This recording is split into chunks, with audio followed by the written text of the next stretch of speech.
Buenas tardes a todos, muchas gracias. Vamos con la parte de epidemiología, que es pues la parte aburrida de la salud, porque en realidad no nos la enseñan muy bien, ¿no? Y eso hace que sea aburrida y tediosa, pero voy a tratar de explicarles las cosas como a mí me hubiera gustado que me las enseñaran cuando estudié.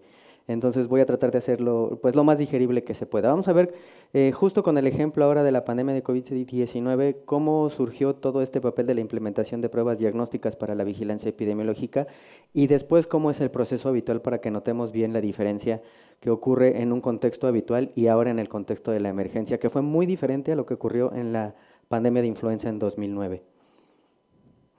Un concepto importante que hay que tener en cuenta es el de vigilancia basada en laboratorio. Este concepto como tal, pues bien no está descrito en libros, ni siquiera en documentos de organismos internacionales como la OMS, casi siempre está muy dirigido a temas muy específicos de algún tipo de padecimiento. Sin embargo, en México, desde que se operacionalizó esta definición para la Red Nacional de Laboratorios de Salud Pública, se armó una definición que en realidad tiene un concepto bastante amplio y que abarca muchas de las acciones que se hacen en la vigilancia por laboratorio. Esto quiere decir que es una metodología de la vigilancia en la que participa el laboratorio a través de procedimientos integrados y homogéneos que generan información de la confirmación etiológica de padecimientos o síndromes. Como ven, pues es bastante amplio, pero también abarca todas las acciones que se pueden hacer en epidemiología a partir del trabajo de laboratorio. Entre ello es la identificación de agentes pocos frecuentes o nuevos patógenos. Y esto es lo que básicamente se ha utilizado más en la emergencia de enfermedades cuando tenemos la introducción o emergencia de nuevos agentes patógenos, como ha ocurrido en la pandemia de 2009 por influenza, en las introducciones por chikungunya o Zika, en la introducción de casos de cólera que ocurrió durante 2014 y 2015 después de los eventos en Haití y actualmente pues con la pandemia de COVID-19 causada por SARS-CoV-2. Nos sirve para monitorear cepas, identificar brotes y su comportamiento, identificar la dispersión de agentes, detectar focos de infección o portadores que justo ahora con el contexto de COVID-19 se ha podido fortalecer esta concepción de que existen pacientes asintomáticos, presintomáticos o los que son totalmente sintomáticos. Y eso nos permite diferenciar un campo y una diferencia entre lo que es la vigilancia de la enfermedad y la vigilancia de las infecciones a través del laboratorio, que no son un sinónimo, sino más bien una es complemento de la otra. Nos ayuda a establecer y a participar en escenarios de control, eliminación y erradicación, porque una vez que cualquiera de los padecimientos se determina que está en eliminación o erradicación, es cuando se deben de fortalecer más los mecanismos de vigilancia por laboratorio para establecer que realmente no está circulando aquello que pretendemos erradicar. Como tal, la vigilancia epidemiológica, si bien en los libros lo tenemos como el área de la medicina que se encarga del estudio y la distribución de las enfermedades y los determinantes que las causan, en la norma oficial mexicana 017 para la vigilancia epidemiológica tiene una concepción un tanto más administrativa, que habla de la recolección sistemática y continua de información para análisis e interpretación de datos en salud, en general, no solamente de enfermedades, porque se trata de enfocar mucho de la vigilancia epidemiológica también a la vigilancia de determinantes en salud, para la planeación, implantación y evaluación de acciones en salud pública que están ligados a la información. Entonces, esto nos va a llevar a un contexto más de organización en cuanto a materia de vigilancia epidemiológica en nuestro país a nivel institucional, que va muy de la mano con la definición tradicional de vigilancia epidemiológica. ¿Cuál es la importancia de la salud pública en las emergencias de salud pública de importancia internacional? Durante 2019 y 2020 fue cuando se realizaron los primeros notificaciones de casos de neumonía típica en China. Y esto fue el 31 de diciembre, o sea, técnicamente estábamos ya en el 2020. Ocurre esta notificación y se hace la identificación del nuevo virus de SARS-CoV-2 y el diagnóstico por laboratorio prácticamente a nivel mundial y en muchos países como México se inició con el protocolo de Charité de Berlín, Alemania. Sin embargo, después como fue progresando esta emergencia en salud pública hasta denominarse una pandemia, pues también la globalización y la industria farmacéutica participó de herramientas del diagnóstico que permitieron que muchos laboratorios comerciales implementaran y difundieran muchos estuches comerciales que sirvieron para el diagnóstico. ¿Qué es lo que hace el INDRE en este contexto? Justo hacer evaluaciones de estos estuches comerciales para su aplicación en la vigilancia epidemiológica. Todo lo que se evaluó a partir de la pandemia está publicado en la página de GovMX y ahí lo pueden encontrar con sus límites de detección, sensibilidad, especificidad, lo que está recomendado e incluso lo que no está recomendado. Entonces, esto permitió que se abriera el diagnóstico, más adelante lo vamos a ver, no solo a la parte de la Red Nacional de Laboratorios de Salud Pública, sino a otros sectores. ¿Qué ocurrió? Inicialmente, pues la declaración de pandemia de la OMS y el reconocimiento en México de la emergencia de COVID-19 por SARS-CoV-2 con un decreto unos días después para establecer acciones extraordinarias. ¿Qué decía estos documentos? Que la Secretaría de Salud emitiría las acciones que considera necesaria para su control. En el reconocimiento de la emergencia, el Consejo de Salubridad General decía justo en este documento que se sancionaban las medidas de preparación y mitigación para la prevención y control de la enfermedad. Esto abrió la puerta para que se abriera el diagnóstico a otros sectores como son propios sectores de la Administración Pública Federal, a otros hospitales del sector público, al sector académico, sector de investigación, incluso al sector asistencial. Entonces ya no solamente la Red Nacional de Laboratorios de Salud Pública podía hacer el diagnóstico, sino se amplió la capacidad. ¿Cuáles fueron para qué sirven estas medidas de prevención y control? Para la toma de decisiones a través de la vigilancia epidemiológica, porque la vigilancia epidemiológica lo que va a hacer es contar casos de personas con datos de enfermedad, y lo que hace la vigilancia por laboratorio es vigilar justo las infecciones. Vamos a tener tal vez un número más reducido de datos, porque también tenemos una brecha de personas que presentan síntomas o cumplen con una definición operacional, pero que ya a raíz del estudio de laboratorio no van a ser confirmados específicamente en este caso para SARS-CoV-2. Tenemos la circulación de otros agentes, otros virus respiratorios como influenza o virus sincitial respiratorio, que por las medidas en la primera parte del contexto de la pandemia se dejaron de vigilar porque todo se orientó específicamente a COVID. Es por esto que muchos de los registros de otros virus respiratorios aparentemente no existen, pero no es porque haya dejado de circular, simplemente es porque todo se priorizó a SARS-CoV-2 y pues no tenemos registros de lo que en ese momento estaba circulando de otros agentes causantes de infecciones respiratorias virales, hasta que se implementó el dúplex de COVID-Flu, que nos permitió identificar al mismo tiempo la circulación de ambos agentes, y ahora un triplex que nos integra también virus sincitial respiratorio. El INDRE tiene una rectoría establecida en documentos legales en el reglamento interior de la Secretaría de Salud para el diagnóstico y la referencia epidemiológico, y estas son acciones que están descritas para la Dirección General de Epidemiología, en la cual el INDRE se encuentra integrado. Si bien el INDRE pues como tal no existe este nombre en el reglamento interior de la Secretaría de Salud, sí están descritas todas las funciones que realiza para el diagnóstico y la referencia por laboratorio. Es por esto que formamos parte de la Dirección General de Epidemiología. Parte de la Rectoría para el Diagnóstico, como les digo, es para la Red Nacional de Laboratorios de Salud Pública. En la Secretaría de Salud, dentro de la Subsecretaría de Promoción y Prevención, tenemos 3 laboratorios nacionales de referencia con diferentes campos de acción. Uno es el Centro Nacional de Transfusión Sanguínea para los Centros Estatales de la Transfusión, para riesgos sanitarios, que es la Comisión de Control Analítico y Ampliación de Cobertura, que pertenece a la COFEPRIS, y el INDRE para la vigilancia epidemiológica, que tiene sustento normativo en documentos legales y también programático a partir de toda la programación que se hace en cada administración. Tenemos la rectoría sobre los 31 laboratorios estatales de salud pública. La Ciudad de México no tiene un laboratorio estatal como tal, como una unidad administrativa, tiene diagnósticos desconcentrados en diferentes unidades e incluso le solicita el diagnóstico a otras entidades. Laboratorios de apoyo a la vigilancia epidemiológica, que son laboratorios de las instituciones de salud de la Administración Pública Federal que apoyan a la vigilancia de acuerdo a su capacidad diagnóstica. Se diferencian de los LES porque estos tienen que cumplir con un marco de 31 diagnósticos y los laboratorios de apoyo a la vigilancia con lo que ellos puedan resolver.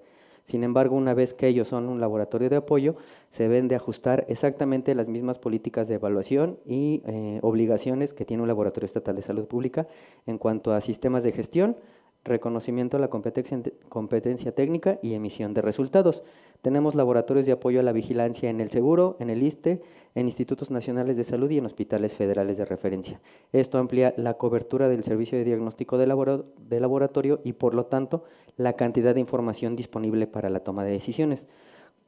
Hay algunas redes que tienen algunos laboratorios locales que son los diagnósticos que requieren de un tratamiento más específico, porque en la historia natural de la enfermedad se requiere de un diagnóstico oportuno para dar un tratamiento específico de manera adecuada.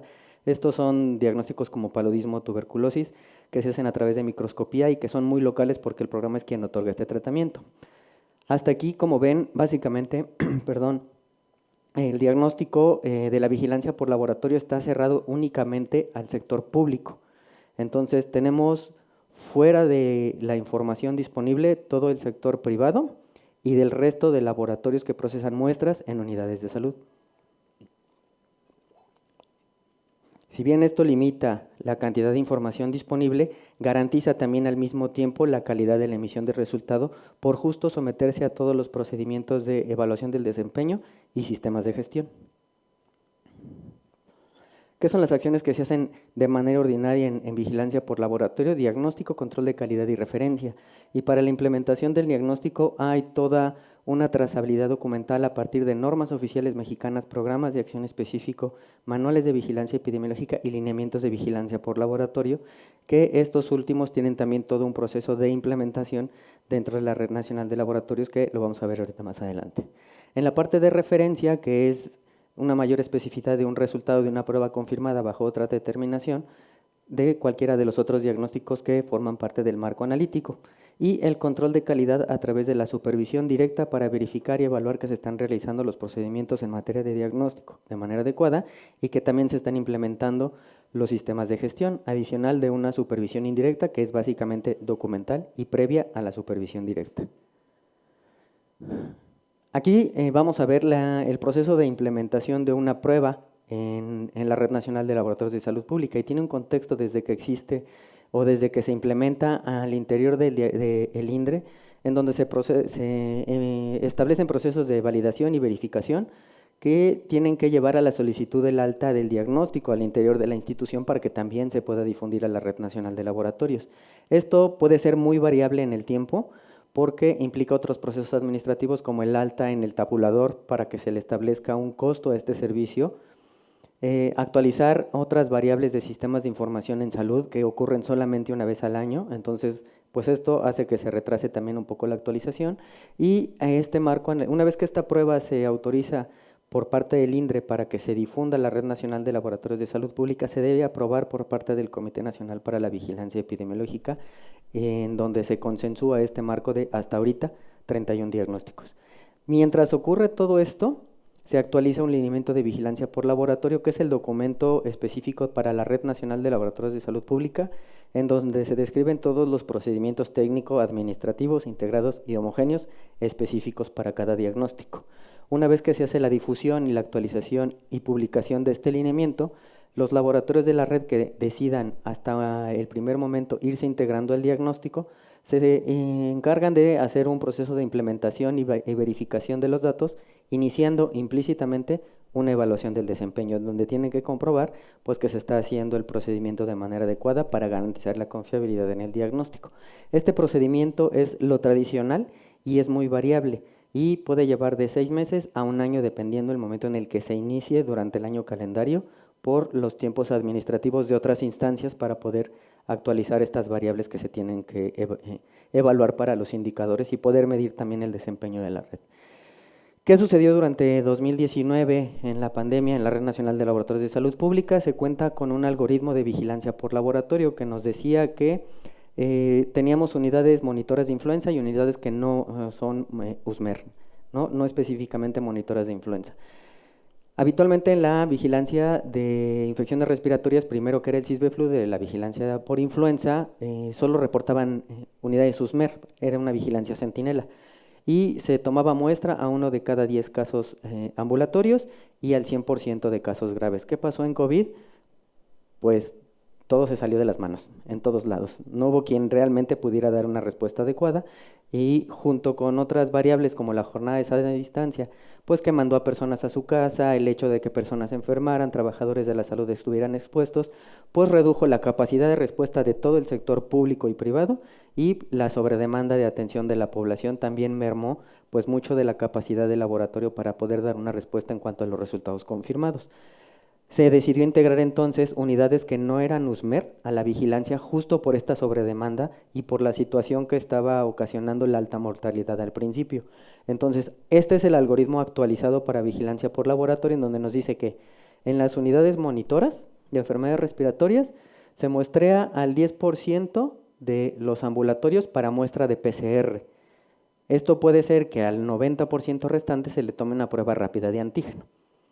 ¿Por qué? Porque da un resultado más rápido, es para pacientes sintomáticos y nos puede ayudar a la toma de decisiones de manera más oportuna. Sin embargo, para los pacientes graves y en unidades no monitoras, se requiere un muestreo del 100% de los pacientes graves, porque además de además de COVID, vamos a poder monitorear influenza y virus sincitial respiratorio. Y de estos, el 10% de los negativos, específicamente de defunciones, pasan al diagnóstico de otros virus respiratorios para poder tener este monitoreo. ¿Qué sucedió en las primeras dos oleadas? Que solamente se vigilaba COVID y solo teníamos datos de COVID. Después COVID-influenza y aparentemente no circulaba virus sincitial. En 2021 ya teníamos este triplex y de repente aparecieron muchísimos casos de virus sincitial respiratorio. No es que emergieran, simplemente pues no se estaban midiendo y es lo que nos encontramos dentro de la población. En el proceso del reconocimiento de la competencia técnica, este es un resumen de mucho de lo que se les he dicho, del proceso de implementación y de las supervisiones, en donde implícitamente entran un programa de evaluación del desempeño y una vez que se autoriza este método de examen para el diagnóstico, se formaliza este programa a través del envío de ensayos de aptitud para evaluar el desempeño de manera central a la periferia y la recepción de un porcentaje de muestras confirmadas y de muestras negativas para reprocesamiento y evaluar la concordancia de lo que ocurre en la realidad del procesamiento de las muestras. ¿Qué fue lo que pasó? Y como les comentaba al principio, aquí tenemos las 5 oleadas que tenemos en el país desde 2019 hasta el corte de la semana 42 de 2022. Hubo una sobredemanda de atención, hubo incrementos en la morbilidad y en la mortalidad, a todos nos tocó vivir eso. La primera oleada fue muy larga en comparación con el resto, en donde se fueron haciendo más cortas, pero la transmisión también fue mucho más explosiva en comparación con la anterior. Entre todos los picos de cada oleada tenemos un promedio de 12 semanas. ¿Sí? Entonces, esto nos pudiera hablar más o menos del comportamiento que pudiera estar presentando en cuanto al incremento de casos, no sino bien al número, sí al comportamiento estacional que pudiera tener la infección por este virus respiratorio. Además de lo que les comentaba de la jornada de sana distancia, la falta de capacidad de respuesta que conllevó a la falta de registros, captura y emisión de la información. En la Red Nacional de Laboratorios de Salud Pública, pues obviamente se vio saturada toda esta respuesta. Y hubo un momento en el que el sector privado se acercó al INDRE a solicitar que también pudieran procesar muestras, evidentemente con un interés comercial, y pues nosotros como institución aprovechamos esta oportunidad para más bien tomar esa información y monitorear cómo se estaba comportando la demanda del servicio a nivel privado y compararlo con lo que estaba ocurriendo en el sistema oficial de vigilancia epidemiológica.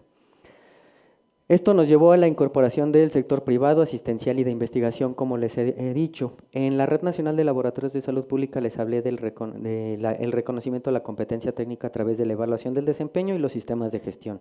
Sin embargo, hacer esto en el sector privado, pues uno no está normado porque pues, el recurso es público y está orientado únicamente al sector público y no a dirigirlo hacia el sector privado. ¿Qué fue lo que se hizo en esta ocasión en el contexto de la emergencia? Hacer un reconocimiento a la evaluación comparativa. ¿Qué es lo que se hacía? Evaluar la emisión de resultados a raíz de un listado de estuches comerciales que ya habían sido evaluados por el INDRE. Es decir, el primer paso en el diagnóstico, que es el estuche comercial, al menos teníamos esa garantía de que emitía un resultado confiable. Ya estaba como una variable fuera de nuestro campo de acción y fuera de nuestro control, pues que los sistemas de gestión o los procesos de calidad en el laboratorio realmente se ejecutaran. Y además, si tuviéramos presupuesto, de todos modos no iba a alcanzar el tiempo ni el personal para poderlo llevar a cabo. Y lo que se necesitaba en ese momento era ampliar la oferta y la capacidad de diagnóstico por laboratorio durante la pandemia. En este reconocimiento, la evaluación comparativa, como les decía, es a través de estuches comerciales evaluados y lo que se hacía es los laboratorios solicitaban esta incorporación a través de estos estuches y enviaban sus gráficos y se comparaba la interpretación y la emisión del resultado y se emitía un listado con hasta el último corte 185 laboratorios en total, tanto los de la Red Nacional de Laboratorios de Salud Pública como todo el sector privado, académico y asistencial y de otros hospitales de la Secretaría de Salud que procesaban muestras con esos estuches comerciales. Todos esos estuches están publicados en la página de GovMX y lo único que se requería para que una persona que solicitaba atención en una unidad de salud que notificara al Sistema Nacional de Vigilancia Epidemiológica es colocar el nombre del estuche comercial con el que se estaba haciendo el resultado. Si se recibía un resultado de cualquier persona que fue al sector privado en una unidad notificante, se registraba este resultado. Esto habitualmente no ocurre. Únicamente se registran en el Sistema Nacional de Vigilancia Epidemiológica resultados que emite la Red Nacional de Laboratorios de Salud Pública. En este contexto de la emergencia, bajo este escenario, se pudo obtener muchísima más información de lo que podríamos haber obtenido. Hay entidades que incluso subrogaron su servicio porque el Laboratorio Estatal de Salud Pública no tuvo capacidad de respuesta y optó por todos estos laboratorios en su entidad para tener disponibilidad para obtener información de su población. Tenemos entre todos estos laboratorios estatales, laboratorios de apoyo, hospitales públicos, laboratorios privados, toda una red de laboratorios regionales del Instituto Mexicano del Seguro Social en todos sus centros médicos y hospitales regionales y sector académico de investigación, y que ese listado lo pueden consultar y que incluso pues bueno, hay algunas unidades de la universidad.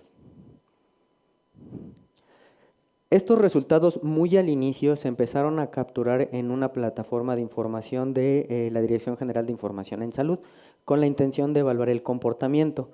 Hasta que se terminó de capturar esta información tenemos alrededor de casi 4 millones de resultados, con un porcentaje de positividad del 28%.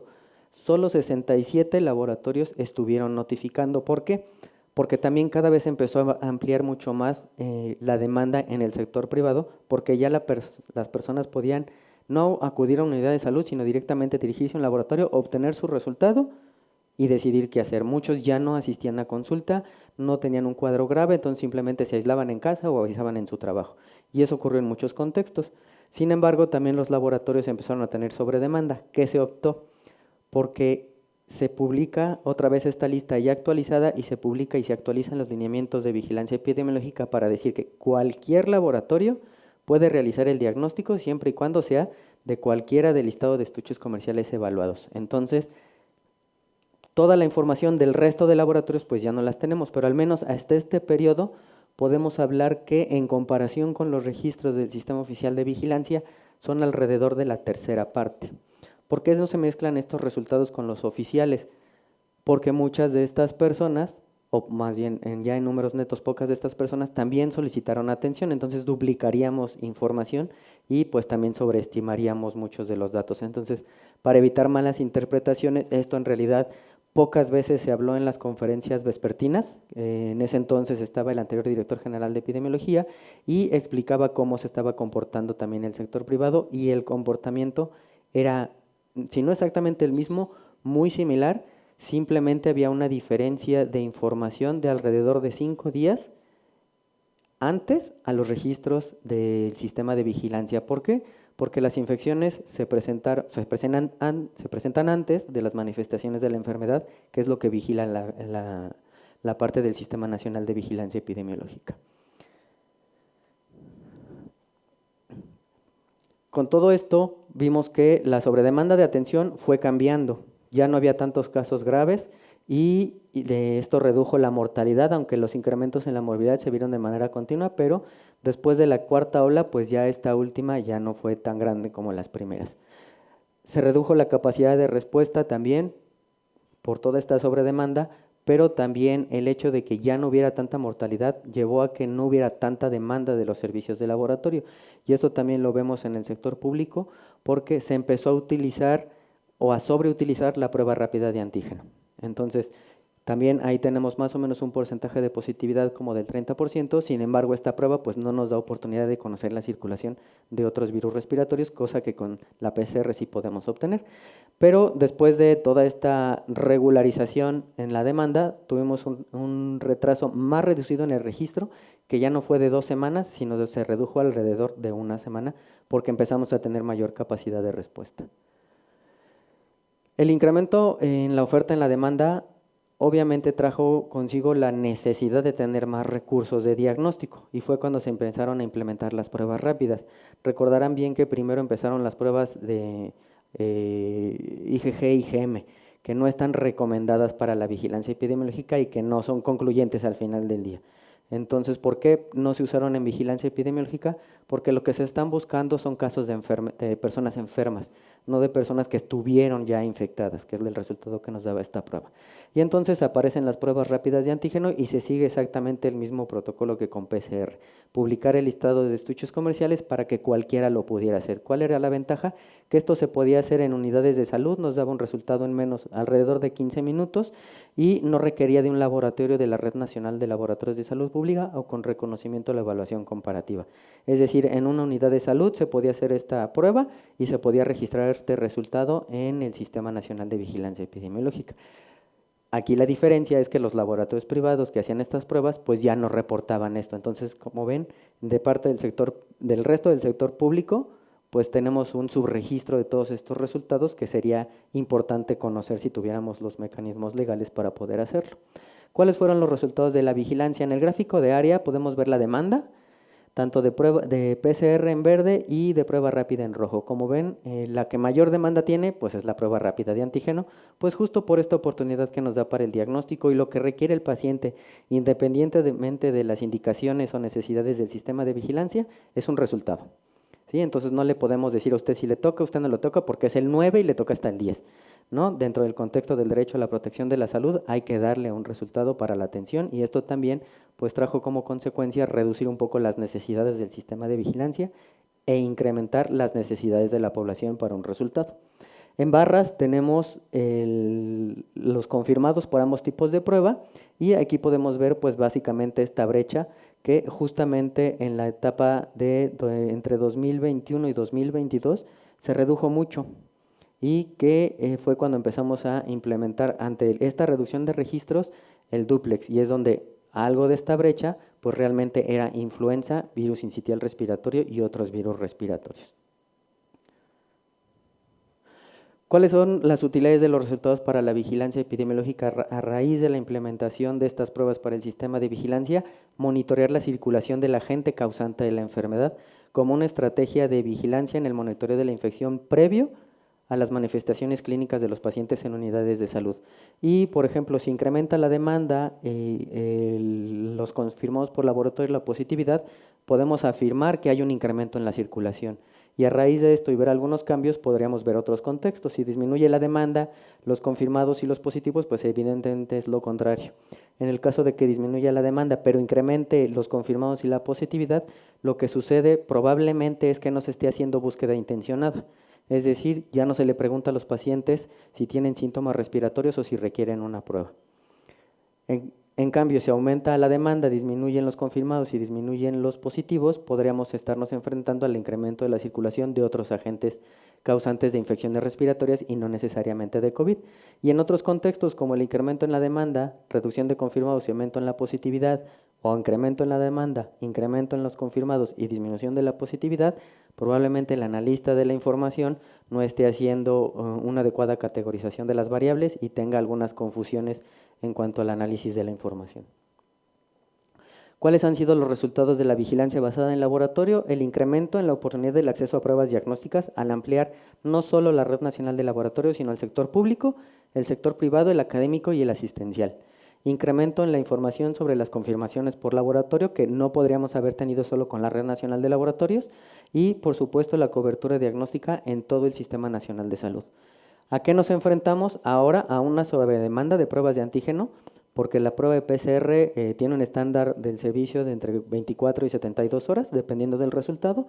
Hay una falta de seguimiento del algoritmo de vigilancia por laboratorio ya a nivel hospitalario, en donde solo se le hace una prueba rápida de antígeno, pero ya no se monitorea por PCR el resto de los agentes respiratorios.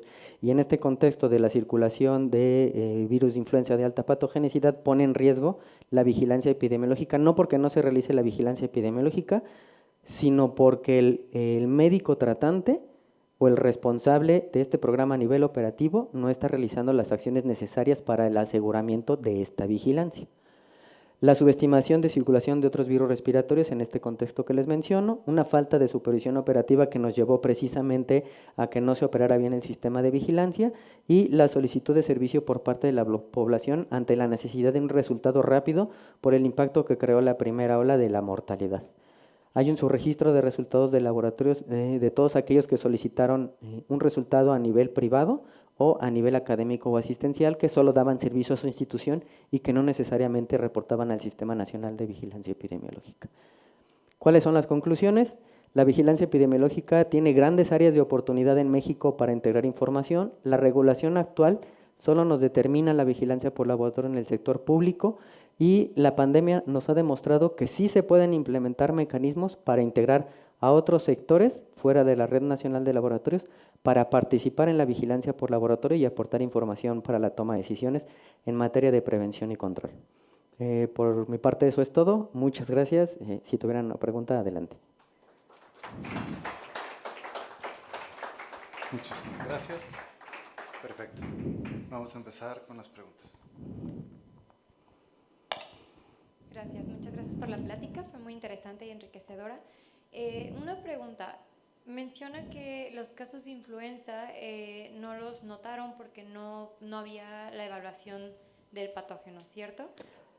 Al inicio únicamente el algoritmo contemplaba 10% a casos ambulatorios, específicamente para SARS-CoV-2, y al 100% de casos graves. Entonces, en este algoritmo, solo en unidades monitoras, pues solo al hacer COVID a este 100% se perdía mucho de lo que podríamos estar intencionalmente buscando para influenza, porque solo por recurso se opta por el 10% de los negativos hacer la búsqueda de influenza. Entonces, eso redujo enormemente la oportunidad de encontrar. Sí había registros, pero si tú lo comparas con las gráficas diarias de 2.000, 3.000 casos confirmados, 10, 20, 30, nunca se iban a notar.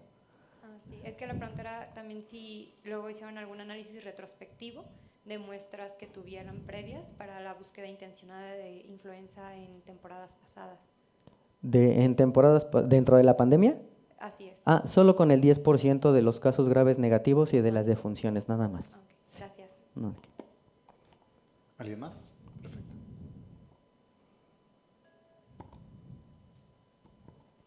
Muchas gracias por la plática, muy interesante. Y a mí me queda como pregunta si dentro de todo lo que mencionan de esta búsqueda intencionada solamente en el 10% de los casos o así, me surge la duda de si existe dentro de toda la institución alguna rama o algún departamento que haga la búsqueda intencionada, pero no solamente de estos agentes ya conocidos, como toma de muestra en campo para tratar de encontrar o anticiparnos a la llegada de un nuevo patógeno. Si existe este plan o algún mecanismo. Sí, de hecho para la vigilancia genómica de nuestro universo de 10% de negativos a influenza, de 10% de negativos a otros virus, hay 10 criterios específicos que están descritos en los manuales de vigilancia para que se envíen estas muestras a vigilancia genómica para poder secuenciar y encontrar si hay algún otro agente circulante. Aún así, en el contexto de una sola salud, se trabaja muy de la mano con Zagarpa cuando hay reportes de influenza aviar en las granjas avícolas o en aves silvestres, en donde ya toda la Dirección General de Epidemiología junto con otros sectores tiene ya estrategias implementadas para hacer búsqueda intencionada de casos en nuestro campo, en humanos. Perfecto. ¿Alguna otra duda, pregunta?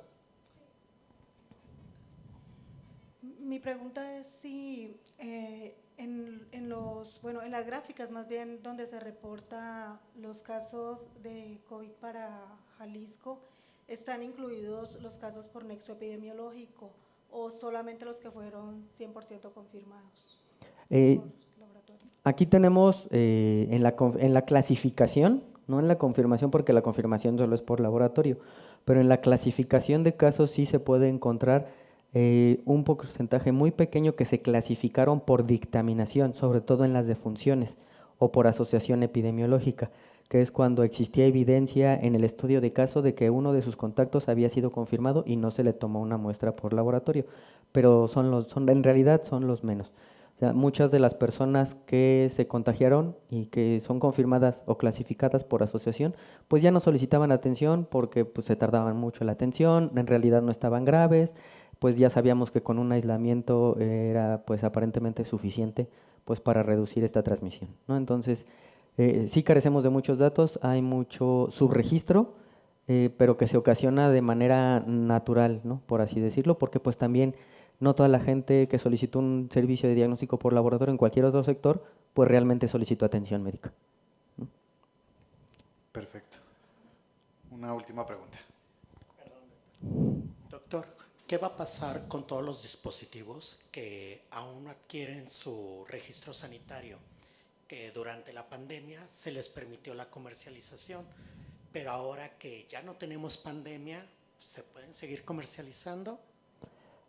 Ahí no les sé decir porque ese es terreno de COFEPRIS. Administrativamente lo que pudiera yo decirle con el decreto en donde se terminan las acciones establece en uno de los puntos que la Secretaría de Salud determinará las acciones a seguir. Entonces eso deja la puerta abierta a que COFEPRIS en su área de acción tome una decisión de si se detiene o se continúa. ¿Sí? O sea, realmente el decreto como tal no dice que eso se acabó, sino más bien la Secretaría de Salud determinará las acciones necesarias y pues cada unidad administrativa, de acuerdo a sus atribuciones, pues tendrá que determinar esta situación. Perfecto. Muchísimas